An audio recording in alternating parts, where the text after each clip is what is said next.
Hi, ako po si Ana Luna. Ang character ko dito, ako si Rain. Taga-UP Manila kami at gumagawa kami ng thesis. Tapos yung topic namin ay tungkol dun sa mga pilaok. Yung term nila na ginagamit sa paghahalo sa mga unat at saka ng mga kulot ng mga aita. So yun dun iikot yung story, yung cultural differences ng dalawang kultura.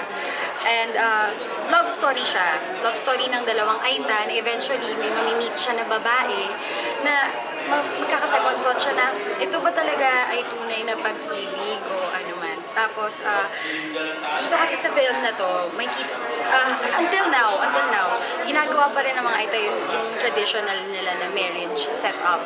Na kapag nakita mo lang o nahawakan mo lang o naka-eye to eye contact mo pa lang at nakita mo at naramdaman mo sa puso mo, mahal ko pala itong babaeng to. Yun. Kakasal na sila agad. Ayun, yung ganun. Tapos, ano ba?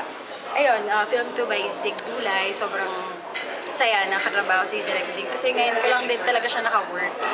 At ang dami namin challenges na na-encounter dun sa film habang sinushoot namin yon. Pero wala nagpatinag. Sobrang saya na lahat. Tapos, ayun.